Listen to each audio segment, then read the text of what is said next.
So I am so excited to be here with Dr. Keith Scott-Mumby, often referred to as the alternative doctor, who has dedicated over 4 decades to the world of holistic and alternative medicine. Beginning his medical journey in the UK as a board certified doctor in immunology and environmental medicine, he quickly gained recognition for his groundbreaking work connecting dietary factors to chronic illness. His pioneering spirit has led him to explore a multitude of alternative therapies and approaches, making him an internationally recognized expert in the field. Throughout his illustrious career, Dr. Scott-Mumby has authored numerous books, including bestsellers on topics such as diet, allergies, and alternative therapies.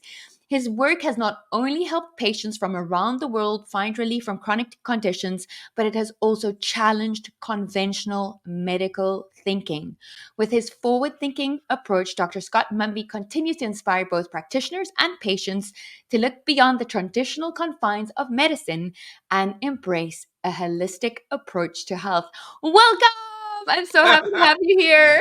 Whoa, what an introduction. Can I live up to that? Great to be with you, Karen. Absolutely.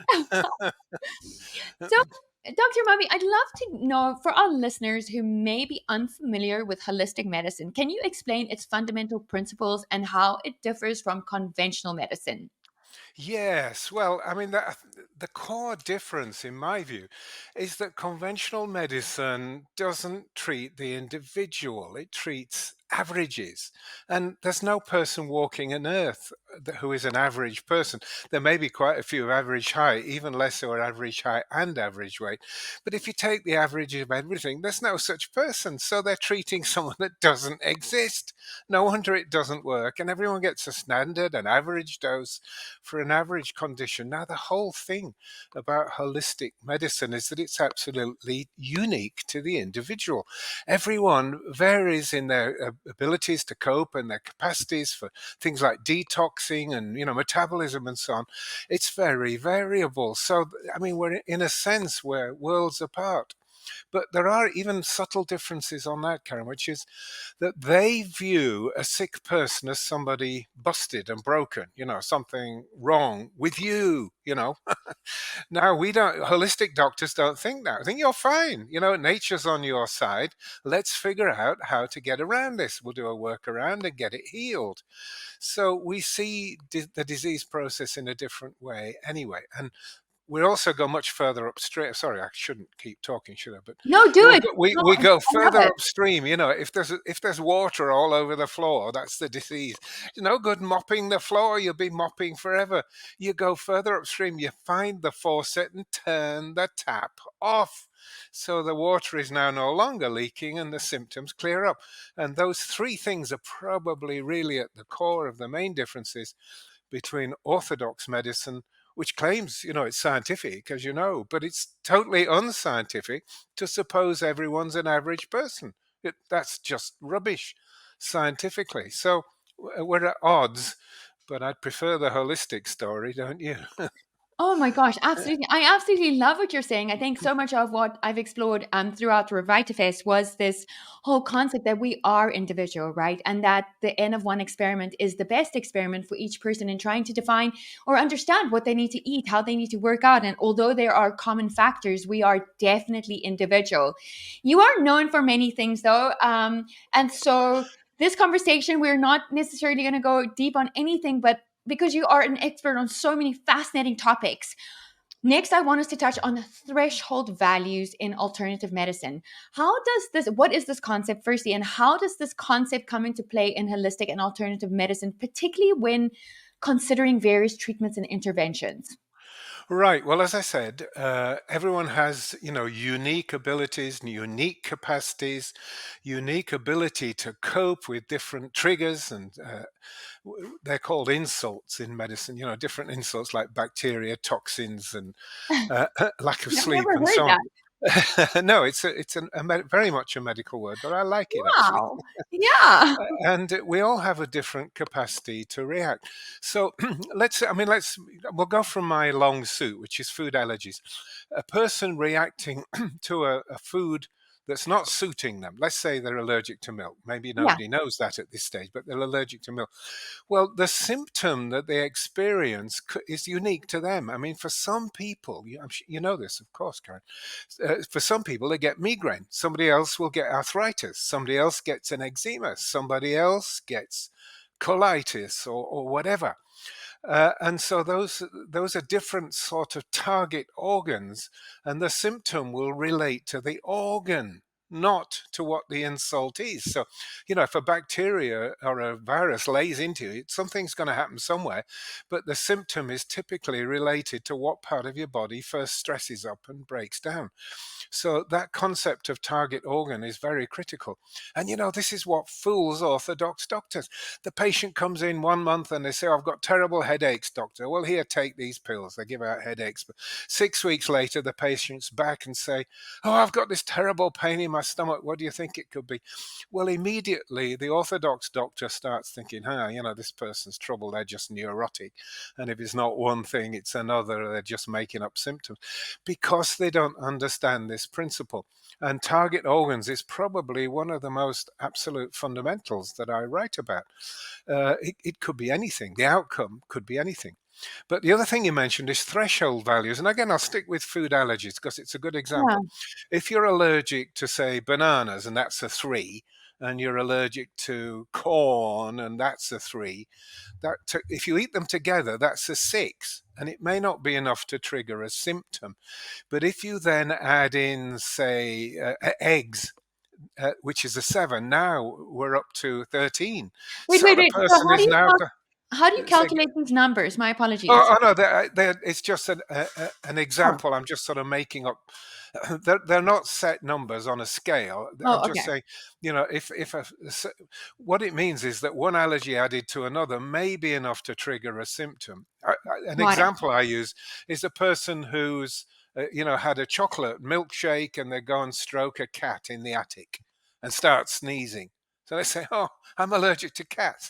Well, without the chocolate, without the milk, and without the dust in the attic, they probably wouldn't have had any symptoms at all. So the cumulative thing is that's what's central to Got thresholds. it. Okay, so you can Yeah. have a big allergy, like cats are a 23. So if you go near cats, your eyes stream, or cats don't affect you at all. But you can tolerate a certain group of these insults or triggers, but once they get too many, it all adds up, and you're pitched over the edge into actual symptoms and disease response. So thresholds and target organs, I think, are two of the most important fundamentals that we use in holistic medicine, which orthodox doctors don't even bother about. You've either got measles or you haven't, and you've either Hmm. got this or got that. But it doesn't all happen at once. There's what I call a cascade. That goes wrong, and then add that, and then you don't sleep for a week, and then your grandma died. All of a sudden, you're sick. Well, it wasn't any one of those things, but taken together, it just amounts to a picture of overstress and disease. And it's really quite crucial. And that's what I mean by going further upstream. What happened before that? One of the most crucial questions can I ask all Yeah. my patients is, first of all, when were you last well? And also, what happened in the 3 months leading up to being sick? And you'd be astonished. I said, well, what do you mean 3? Oh, my cat died. Oh, I was so upset, or whatever it is. But there's always something if you take the trouble to act. A virus isn't, sorry, a cold, as an example, a cold isn't caused by a virus. My experience of a cold is it's caused by a shock or a loss or some sudden, horrible, stressful event allowing the virus to invade you. But the shock or the loss is the real cause of the person's downfall. And of course, these are fantastically different views of disease to what I can see by your mouth has fallen open. You're quite right, sweetheart. Yes. But Look, I'm a big believer. I'm a believer, but I've never heard somebody say this. So I am loving this conversation. good, good. Well, I mean, that's what's good about what I teach. It's based on over 40 years of talking with people. And Yes, like everybody else, I went to medical school for 6, 7 years and I qualified and then I practiced. And they used to say, well, first of all, you qualify in medicine, then you learn medicine after that. Well, I didn't even learn medicine then. I learned orthodox medicine, but I learned real medicine from my patients. If you listen to what the patient's saying instead of dismissing them as some neurotic fool, they've often got the germ of their own condition. Everything was fine till we moved to that house, and I've never been well since. I would leap on that. I would want to know what's going on in that house. Is it mold? Is there, radium, radon, I should say? Uh, uh, uh, was it a breakup of a marriage that led to shift of home and so on? I'd love to quiz deeper, and the patients will tell you over and over what's wrong in their life if you ask the right question. Well, this is fascinating. So you actually sit down with each patient and you really go into their history and what is going on at various levels. You have to. And let me tell you, by the way, a killer question to start the conversation off. I say to the patient, do you ever have days when you're really good? You're well, you feel fine, you have no symptoms. And if they say yes, I say, right, well, there you go. There's nothing wrong with you. There's just something doing it to you. And we have to find out what it is, whether it's an environmental chemical, a hidden, stealth pathogen, or a food allergy, chemical sensitivity, or whatever it is. But if the person can have 1 or 2 good days now and again, it means it's not cancer, which is relentlessly degenerative, or degenerative diseases if it comes that. It's not an infection which typically takes off and soars for about 10 days and then starts to come down. If you don't have it Wednesday morning, but it starts Wednesday afternoon, and then Thursday morning, but it's gone Thursday afternoon, and then it's back again on Saturday morning, that's pretty well got to be, yeah, it's just logical, isn't it? It's got to be some kind of environmental trigger. The person wasn't sick or diseased on Wednesday afternoon, then diseased again on Saturday morning. There's something switching this on and off, and we just have to find it. That's why I got nicknamed the allergy detective once upon a time. I was very good at finding, strange triggers. Okay, but let's talk about that though. Like, so these environmental triggers, can we expand on that? This is fascinating. I'm finding this conversation fascinating. All right, well, I'm glad. Like to give value. Yeah, um, totally. I mean, I can speak easily from, food allergy, chemical sensitivity, Yes, yes, stealth yes. pathogens like candida and so on. And these are, in fact, let me tell you about something important, which was one of the most wonderful discoveries in I'm not the discoverer. I mean, I got tuned into it, Uh-huh. which is we call a hidden allergy. And it's a Okay. hidden, so a simple example would be a hidden food allergy. A person is allergic to milk, they have migraines, and milk's the cause. But the patient will say, well, it can't be milk. I drank milk all last week and I didn't have any migraines. So what do you mean? It can't be milk. But in fact, the secret to this is if you eat the food on a regular basis, there's always some inside. So when you eat some more, nothing very much happens.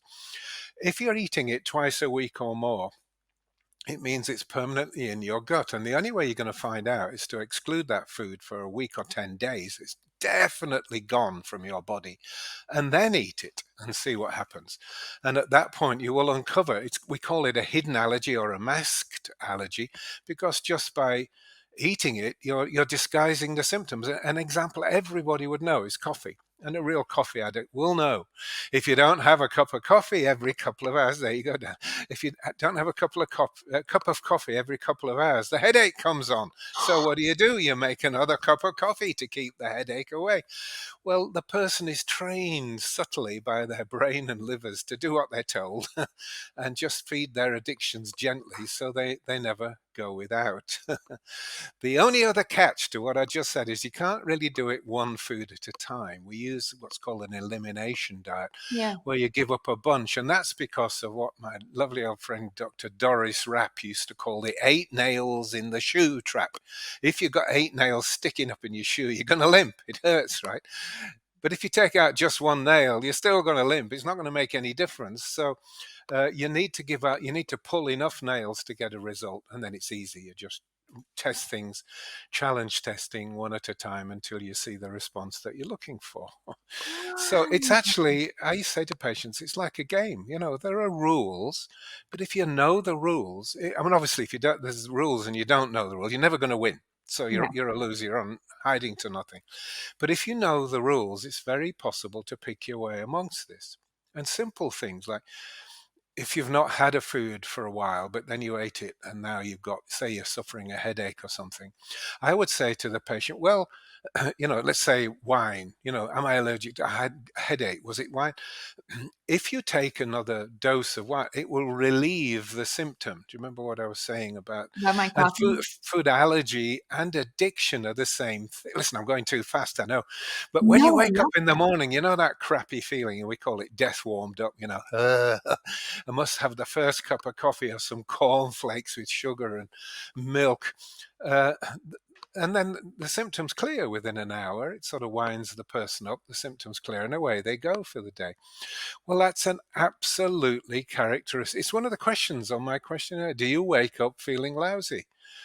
If you do, almost certainly you've got a food addiction. And if you've got a food addiction, it's the same as a food allergy. Whatever it is, you see, by the time you get up in the morning, you've been off food 12, maybe 14 hours. So you start to suffer withdrawal symptoms, and that's why you feel rough. And then as soon as you take a dose of the food in half an hour or an hour, the symptoms start to clear and you feel fine.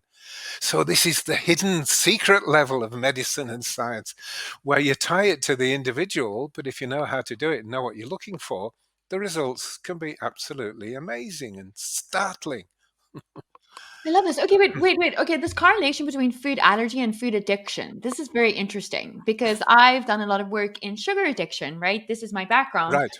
But would you say that that's a sugar allergy? Because, I understand alcoholism, that is an allergy to alcohol, because we cannot process it properly, emotionally, spiritually, physiologically, same with drugs. So Yes. I'm very interested in this food allergy, food addiction concept of yours. Right. Well, sugar, of course, is highly inflammatory. Whether you're calling it an allergy or not, if you swallow some sugar, you're going to inflame the system. And Yes. you should stop doing that, basically.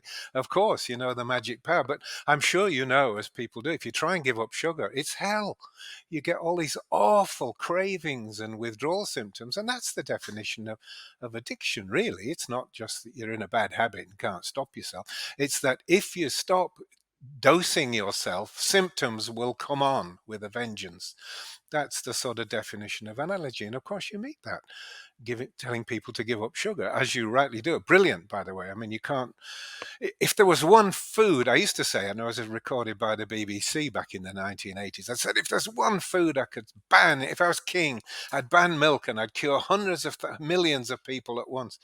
I would like to revise that with you on board, which is sugar. If you ban sugar, you could probably save billions of lives, never mind Right. hundreds of millions.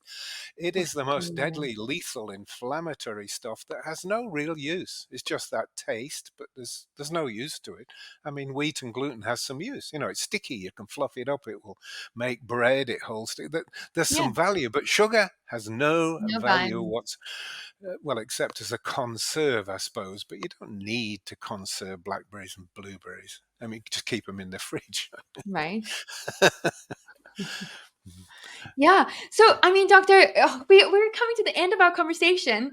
Oh Um, no! and this has been great. This has been so fascinating. And I definitely want to do a follow up with you on the podcast for sure, where we can spend ages talking about this.